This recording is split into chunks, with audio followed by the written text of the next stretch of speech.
ধর্ষণ কি আদৌ আটকানো যাবে যদি এর এগেনস্টে কোনো কঠোর আইন না করা হয় বা একটা বড়সড় কোনো পদক্ষেপ না নেওয়া হয়? তাহলে এই জিনিসটাকে কখনোই আটকানো সম্ভব নয়। তার কারণটা বলছি। এর আগে যখন আমি একটা ভিডিও করেছিলাম যেখানে আমি দেখিয়েছিলাম যে 10টা মানে রিসেন্ট আমাদের চোখে পড়েছে এরকম 10টা ঘটনা তোমাদের সামনে আমি তুলে ধরেছিলাম। 9 আগস্টে আরজিকর কাণ্ডের ঘটনাটা ঘটেছে, তার এখনও কোনো সুরাহা হয়নি, অভিযুক্তদের শাস্তি দেওয়া হয়নি। কিন্তু আমার কথা হচ্ছে শুধু 9 আগস্টের ঘটনা না, তার আগেও কিছু রেপ কেস ঘটেছে, যেটা আমি 10টা ঘটনা তোমাদের সামনে তুলে ধরেছিলাম। তারপরেও যদি বলি, মানে 9 আগস্টের আগের ঘটনা প্লাস 9 আগস্ট থেকে এই যে আজকে 27 আগস্ট, এর মধ্যে আরও 14টা ঘটনা ঘটেছে। তাহলে 10 আর এদিকে 14, মোটামুটি 24টা ঘটনা। তো শুধু এরকম নয় যে এগুলোই ঘটছে, আরও অনেক ঘটনা ঘটছে যেগুলো আমাদের চোখে আসছে না বা মিডিয়া চ্যানেল দেখাচ্ছে না। এরকম অনেক ঘটনা অহরহ যেখানে সেখানে ঘটছে, কিন্তু সব জিনিসগুলো মিডিয়া বা চ্যানেল দেখায় না, নাহলে আমরা এতটা অতিষ্ঠ হয়ে যাব। অ্যাকচুয়ালি দেখানো উচিত যে আমাদের দেশ সমাজে কি কি ঘটছে। ভারতের মধ্যে থাকা এতগুলো যে রাজ্য আর ওর মধ্যে থাকা বিভিন্ন জেলা, তার মধ্যে থাকা হাজারো গ্রাম, তো এত ধরনের মানুষ, কার মানসিকতা কিরকম সেটা বোঝাও মুশকিল, তাদেরকে চেনাও মুশকিল। তো আমার কথা হচ্ছে রিসেন্ট কয়েকটা ঘটনা যেগুলো ঘটেছে সেটা তোমাদের আমি শোনাচ্ছি। প্রথম ঘটনাটা হচ্ছে, আমি কেন বললাম কথাটা তোমাদের পরে বলছি। শিশু কন্যাকে নারকীয় ধর্ষণ, সিসিটিভি দেখে গ্রেপ্তার যুবক। আরজিকর কাণ্ডের ঘটনার মধ্যে আরও একটি নারকীয় ঘটনার খবর এলো রাজস্থান থেকে। তো বিভিন্ন স্টেটে কিন্তু এই জিনিসগুলো ঘটছে, ঠিক আছে, শুধু একটা জায়গায় নয়। আচ্ছা, ঘুমন্ত মায়ের পাশ থেকে বছর তিনেকের এক শিশুকন্যাকে তুলে নিয়ে গিয়ে নারকীয় ধর্ষণের, বছর তিনেক, 3 বছরের একটা শিশুকন্যা। একবার ভেবে দেখো, চিন্তা করে দেখো যে নিজেদের ছেলে মেয়ের সঙ্গে এরকম যদি হতো, বাচ্চাদের সঙ্গে যদি এরকম হতো, তাহলে কতটা খারাপ লাগতো। শিশুকন্যাকে তুলে নিয়ে গিয়ে নারকীয় ধর্ষণের অভিযোগ উঠলো এক যুবকের বিরুদ্ধে। পুলিশ সূত্রের খবর, ভাইরাল সিসিটিভি ফুটেজে সূত্রের গ্রেপ্তারও করা হয়েছে অভিযুক্তকে। রক্তাক্ত, ক্ষতবিক্ষত এবং প্রায় সংজ্ঞাহীন শিশুটিকে উদ্ধার করে থানায় নিয়ে যান এক স্থানীয় দোকানদার। একবার কল্পনা করে দেখো যে কতটা অত্যাচারিত আর কতটা নির্মমভাবে ওকে মানে মারা হয়েছে। মেয়েটা হয়তো বাঁচবে না, যাই হোক, ওরা বাকি ঘটনা হয়তো বলেনি। নেক্সট, আবার উত্তরাখণ্ড, বাসের মধ্যে মহিলাকে গণধর্ষণ। দিন কয়েক আগে উত্তরাখণ্ডের নৈনিতালে এক নার্সকে ধর্ষণ ও খুনের অভিযোগ উঠেছিল। সেই ঘটনার রেস কাটতে না কাটতে আবার উত্তরাখণ্ডে গণধর্ষণ অভিযোগ। এবার দেহরাদুন, জনবহুল বাস স্ট্যান্ডে দাঁড়িয়ে থাকা বাসের মধ্যে মহিলাকে গণধর্ষণ এবং মারধরের ঘটনা ঘটেছে বলে অভিযোগ। খবর, মঙ্গলবার ঘটনাটি ঘটলেও শনিবার বিষয়টি প্রকাশ্যে আসে। প্রত্যেকটা ঘটনা আমি তোমাদের ডেটটা বলে দিচ্ছি, এটা 18 আগস্টে ঘটেছে। ইতিমধ্যে 6 জনকে গ্রেপ্তার করেছে পুলিশ। আচ্ছা, তারপরে নেক্সট ঘটনা, এর আগে যে বললাম সেটা হচ্ছে 19 আগস্ট, শিশুকন্যাকে নারকীয় ধর্ষণ, সেই ঘটনাটা ঘটেছে 19 আগস্টে। থার্ড ইনসিডেন্ট, নাবালিকাকে ধর্ষণের অভিযোগ সহপাঠীর বিরুদ্ধে। আরজিকর কাণ্ডে তোলপাড় বাংলা, প্রতিবাদে সোচ্চার শহর তিলোত্তমা। কিন্তু তার মধ্যেও এক নাবালিকাকে ধর্ষণের অভিযোগ, যার বিরুদ্ধে অভিযোগ সেও নাবালক এবং মেয়েটির সহপাঠী। থানায় অভিযোগ দায়ের হলেও 6 দিন পর পুলিশ কোনো পদক্ষেপ করেনি বলে অভিযোগ পরিবারের। ঘটনাটি ঘটেছে উত্তর 24 পরগনার বনগা থানার গারাপোতা গ্রাম পঞ্চায়েত এলাকায়। নিউজগুলো তোমরাও দেখতে পাচ্ছ, আমি পরে শোনাচ্ছি। নেক্সট, এবার মহারাষ্ট্রে আরজিকর কাণ্ডের মহারাষ্ট্রের বদলাপুরে স্কুলে 4 বছরের কিশোরীকে যৌন নিপীড়নের ঘটনায় তোলপাড় শুরু হয়েছে। অভিযোগ, স্কুলের বাথরুমে 2 ছাত্রীকে যৌন নিপীড়ন করে ঝাড়ুদার। একবার ভেবে দেখো, 2 ছাত্রীকে, 4 বছরের বয়স, মানে ওরা দিন দুনিয়া কোনো কিছু বোঝে না, 2টা শিশুকন্যাকে বাথরুমে গিয়ে নিগ্রহ করেছে, যৌন নিপীড়ন করেন ঝাড়ুদার। এলাকাবাসী ও অভিভাবকদের মধ্যে ক্ষোভের সৃষ্টি হয়। স্কুল প্রশাসনের বিরুদ্ধে ব্যবস্থা নেওয়ার দাবিতে তারা রেল বন্ধ আন্দোলন নেমেছেন। এর জেরে দক্ষিণ ভারতে অনেক ট্রেন আটকা পড়েছে। পুলিশ মূল অভিযুক্তকে গ্রেপ্তার করেছে। 20 আগস্টের ঘটনা। নেক্সট, 2 রাজ্যে ধর্ষণ, গ্রেপ্তার 2। এবার তেলেঙ্গানার সিদ্দিপেট জেলায় এক ব্যক্তির বিরুদ্ধে 3 বছরের শিশুকে ধর্ষণের অভিযোগ উঠেছে। পুলিশ জানিয়েছে শিশুটি যে হাউজিং কমপ্লেক্সে থাকতো সেখানে রঙের কাজ করতো। 3 বছরের একটা বাচ্চা মেয়ে, আমার মানে সত্যি পড়তেও খারাপ লাগছে। সেখানে রঙের কাজ করতে অভিযুক্ত। চকলেটের লোভ দেখিয়ে একটি ঘরে নিয়ে গিয়ে শিশুকে ধর্ষণ করা বলে অভিযোগ। অন্যদিকে মুম্বাইয়ের আন্ধেরি থেকে এক 13 বছরের কিশোরীকে গুজরাতে নিয়ে গিয়ে ধর্ষণের অভিযোগ উঠেছে 21 বছরের ব্যক্তির বিরুদ্ধে। 2 অভিযুক্তকে গ্রেপ্তার করেছে পুলিশ। নেক্সট, বন্দুকের নল ঢুকিয়ে ধর্ষণ। আরজিকর কাণ্ডের মধ্যে এবার এক বধূর যৌনাঙ্গে বন্দুকের নল ঢুকিয়ে ধর্ষণের অভিযোগ উঠেছে স্থানীয় ফিরোজ খান নামে এক তৃণমূল কর্মীর বিরুদ্ধে। ভিডিও ভাইরাল করার হুমকি দিয়েছে। ঘটনাটি ঘটেছে বোলপুর থানা এলাকার একটি গ্রামে। অপমানে ঘুমের ওষুধ খেয়ে আত্মঘাতী হওয়ার চেষ্টা করেন ওই মহিলা।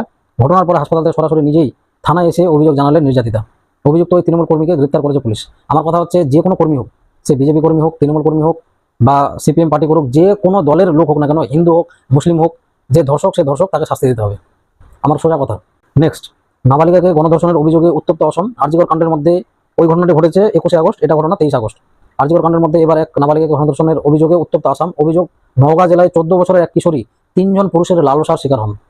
পুলিশ সূত্রের খবর, 10ম শ্রেণীর ওই ছাত্রীকে স্থানীয় পুকুরের পাড়ে অর্ধনগ্ন অবস্থায় উদ্ধার করা হয়। নাবালিকাকে ধিং এলাকার একটি হাসপাতালে ভর্তি করানো হয়েছে। তার শরীরে একাধিক আঘাত রয়েছে। বর্তমানে নাবালিকার অবস্থা আশঙ্কাজনক বলে হাসপাতালের তরফে জানানো হয়েছে।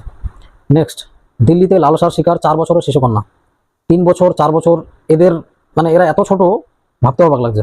দিল্লির শাহবাগ ডায়েরি এলাকার 4 বছরের শিশুকন্যাকে ধর্ষণের অভিযোগ 22 বছরের এক যুবকের বিরুদ্ধে। অভিযুক্তের নাম নাসিম ইলিয়াস পালক। অভিযোগ, সে শিশুকন্যাকে চকলেট দেওয়ার লোভ দেখিয়ে আড়ালে নিয়ে গিয়ে নির্যাতন করে। শিশুটিকে এরপর তার বাড়ির কাছেই ফেলে দিয়ে যায় অভিযুক্ত। মেয়ের থেকে সব শুনে পুলিশে অভিযোগ করে নির্যাতিতার বাবা। অভিযুক্তকে গ্রেপ্তার করেছে পুলিশ। নেক্সট, গণধর্ষণ ধৃত 4। নাবালিকাকে গণধর্ষণের অভিযোগ মহারাষ্ট্রের ধারাশিবে 4 জনকে গ্রেপ্তার করল পুলিশ। যদিও মূল অভিযুক্ত অধরা। পুলিশ জানিয়েছে শনিবার 15 বছর ওই কিশোরী মুদি দোকানে গিয়েছিলেন। মূল অভিযুক্ত বিজয় গার্ডের সঙ্গে তার পরিচয় ছিল। বিজয় ওই কিশোরীকে নিজের বাড়িতে ডেকে আনে। সেই সময় বিজয়ের বাড়িতে বাকি 4 জন অভিযুক্ত হাজির ছিল। বিজয় প্রথমে কিশোরীকে ধর্ষণ করে, পরে বাকিরাও ধর্ষণ করে তাকে। অভিযুক্তরা প্রত্যেকে স্থানীয় চাষী। আমার কথা হচ্ছে এখানে দেখতে পেলে হিন্দু নাম আছে, ওখানে দেখতে পেলে মুসলিম নাম আছে। আমার কথা হচ্ছে যারা ধর্ষণ করছে সেখানে কোনো পার্টি, কোনো ধর্ম, কোনো জাতি, কোনো বর্ণ, কোনো কিছু যেন বিচার না করা হয়। যারা ধর্ষক তাদের যেন উপযুক্ত শাস্তি হয়, এমন শাস্তি যেন তারা মানে বেঁচে না থাকে। এক কথায় যে করে হোক তাদেরকে যেন মেরে ফেলা হয়, বা অ্যাটলিস্ট ওরা বেঁচে থাকলে আরও পরবর্তীতে এরকম কাজ তারা করবে। আচ্ছা, নেক্সট, বিহারে মাদক মিশিয়ে ধর্ষণ। এই ঘটনা ঘটেছে 24 আগস্ট। আরজিকর কাণ্ডের মাঝে এবার সামনে এলো আরও একটি নারকীয় ধর্ষণের ঘটনা। ঘটনাটি ঘটেছে কর্ণাটকের উডুপিতে। জানা গিয়েছে নির্যাতিতের বয়স মাত্র 21 বছর। তার বিহারে মাদক মিশিয়ে জোর করে তা খাওয়ানো হয় ওই তরুণীকে, তারপর তাকে ধর্ষণ করে। তারই বন্ধু আলতাফ। দীর্ঘদিন ধরে তারা ইনস্টাগ্রামে বন্ধু থাকতেন একই শহরে। অভিযুক্তকে গ্রেপ্তার করা হয়েছে। নেক্সট, নিগ্রহে ধৃত শিক্ষক সহ 7। নাবালিকা ছাত্রীকে যৌন নিগ্রহের অভিযোগে 7 জনকে গ্রেপ্তার করল পুনের পুলিশ। ধৃতের মধ্যে রয়েছেন ওই স্কুলের অধ্যক্ষ, শারীরশিক্ষা শিক্ষক, ট্রাস্টের সদস্য। পুলিশ সূত্রে জানা গিয়েছে ওই শারীরশিক্ষা শিক্ষক মূল অভিযুক্ত। গত 2 বছর ধরে তিনি ছাত্রীকে নিগ্রহ করছেন বলে অভিযোগ। অতীতেও তার বিরুদ্ধে এমন অভিযোগ উঠেছিল, তা সত্ত্বেও কোনো পদক্ষেপ নেওয়া হয়নি। নেক্সট, অসমে নাবালিকাকে গণধর্ষণ, বন্ধ ডাকলো ছাত্ররা। নাবালিকা গণধর্ষণ অভিযোগে উত্তপ্ত আসাম। 10ম শ্রেণীর ছাত্রীকে গণধর্ষণের ঘটনা জানাজানি হতেই ফুসে ওঠে নওগাঁর ধিং এলাকা। বন্ধ ডাকে স্থানীয় ছাত্র সংসদ। নাবালিকা ন্যায় বিচারের দাবিতে পথে নামে স্থানীয়রাও। শিশু ও মহিলাদের নিরাপত্তার দাবিতে মহিলারা পথ অবরোধ করেন। অসমের মুখ্যমন্ত্রী হিমন্ত বিশ্ব শর্মা পোস্টে লেখেন, এই নৃশংসতা আমাদের নাড়িয়ে দিয়েছে, কাউকে রেহাই করা হবে না, নাবালিকা ন্যায় বিচার পাবেই। নেক্সট, এই ঘটনাটা বলেছিলাম, তাও আবার বলছি। এবার উত্তরাখণ্ডের নারকীয় ঘটনা। ওটা ঘটেছিল 23 আগস্টের আগের ঘটনাটা, তোমরা দেখতেই পাচ্ছ প্রত্যেকটা। এবার উত্তরাখণ্ডের নারকীয় হত্যা। উত্তরাখণ্ডের এক নার্সকে ধর্ষণ ও শ্বাসরোধ করে খুনের অভিযোগ এক শ্রমিককে গ্রেপ্তার করেছে পুলিশ। নির্যাতিতের বয়স 33 বছর এবং গদরপুরের ইসলামনগরের বাসিন্দা বলে জানানো হয়েছে। নৈনিতালের এক বেসরকারি হাসপাতালে কাজ করতেন 11 বছরের মেয়ের মা। কাজ ছেড়ে বাড়ি ফিরছিলেন, সেই সময় তাকে ধর্ষণ ও খুন করা হয় বলে অভিযোগ। প্রায় 1 সপ্তাহ নিখোঁজ থাকার পর উত্তরপ্রদেশের এক ফাঁকা জমি থেকে নার্সের মৃতদেহ উদ্ধার করা হয়। তোমাদের 13টা ঘটনা আমি শোনালাম। আরও একটা ঘটনা ঘটেছে যেখানে অ্যাসিড ছুঁড়ে মারা হয়েছে একটা মেয়েকে। আমার কথা হচ্ছে যে কোনো ধরনের যদি ধর্ষণ ঘটে বা মেয়েরা যদি মারা যায়, তো যদি জীবিত রাখা হয় তাহলে সে গিয়ে হয়তো থানায় ডায়েরি করবে বা ওদের বিরুদ্ধে কোনো যেন এগেনস্টে পদক্ষেপ নেওয়া যায় সেটার সুযোগ না দিয়ে তাদেরকে হয়তো কেটে দিচ্ছে, মেরে দিচ্ছে বা কুপিয়ে খুন করছে। এই ধরনের যে নৃশংস হত্যাগুলো, তোমাদের মতে এটার কি একটা বড়সড় এর বিরুদ্ধে কি কোনো স্টেপ নেওয়া উচিত কি উচিত নয়? আমার মতে আমি আগেও বলেছিলাম যে উইদিন 24 আওয়ার্স যেন তাদেরকে ফাঁসি দেওয়া হয়। ফাঁসি দিলে তো মরে গেল, কোনো ভয় থাকলো না, যে যাই হোক। কিন্তু ও চিরজীবনের জন্য আর তো কোনো ঘৃণ্যতম অপরাধ আর করতে পারবে না। তো মেন কথা হচ্ছে ওই ব্যক্তিটিকে বাঁচিয়ে যেন না রাখা হয়। ফাইনাল একটাই কথা বলবো, এর বিরুদ্ধে যদি কোনো বড় রকমের স্টেপ না নেওয়া হয় বা কঠোরতম কোনো শাস্তি প্রয়োগ না করা হয় বা এমন কোনো আইন চালু না করা হয়, তাহলে এই ধর্ষণটাকে কখনোই মানে আটকানো যাবে না। যেন লোকের মনে যারা ধর্ষণ করছে তাদের মনে যেন এই ভয়টা থাকে, এই যেন আতঙ্কটা থাকে, যদি আমি ধর্ষণ করি তাহলে আমার সঙ্গে এই ঘটনাটা ঘটবেই। এরকম যদি হয় যে একটা হাত একটা পা কেটে দেওয়া হলো বা দুটো হাতেই কেটে দেওয়া হলো, ও শুধু বেঁচে আছে, তাহলে ওর কতটা কষ্ট হতে পারে একবার ভেবে দেখো। এরকমও শাস্তি দেওয়া যেতে পারে, বা যেটা বলা হলো যে উইদিন 24 আওয়ার্সে যদি সম্ভব না হয় তাহলে 72 ঘন্টার মধ্যে তার ফাঁসি হয়ে যাক, যদি সে দোষী সাব্যস্ত হয়, মানে সব দিক দিয়ে প্রমাণিত হয়ে গেল। তারপরে তোমাদের এই ব্যাপারে কি মতামত? আমার একটাই দাবি, একটাই মতামত, একটাই আমার ইচ্ছা, যেন ধর্ষণের বিরুদ্ধে এমন কোনো কঠোর স্টেপ নেওয়া হোক যেন কেউ ওই জিনিসটা মুখে বা মনেও না আনতে পারে। এতটা আতঙ্ক যেন সৃষ্টি হয়, এরকম ধরনের কোনো শাস্তি প্রয়োগ করা হোক বা এমন কোনো আইন চালু করা হোক। আশা করি ভিডিওটা করার উদ্দেশ্যটা বুঝতে পেরেছো। আমরা অবশ্যই যে এটার বিরুদ্ধে, আরজিকর কাণ্ডের বিরুদ্ধে আমরা অবশ্যই লড়বো যতক্ষণ পর্যন্ত না এটার কোনো দোষীদের উপযুক্ত শাস্তি হচ্ছে ততদিন পর্যন্ত আমরা লড়ছি, ঠিক আছে।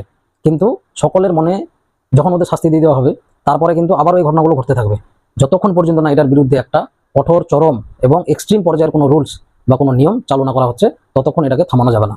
আশা করি ভিডিও করার উদ্দেশ্যটা বুঝতে পেরেছি। এটাতে তোমরা কতটা সহমত অবশ্যই আমাকে কমেন্টে জানাবে, আর তোমাদের মতে কীরকম শাস্তি হওয়া উচিত সেটাও লিখবে। আজকের ভিডিওটা এতটুকুই, দেখা হচ্ছে নেক্সট ভিডিওতে।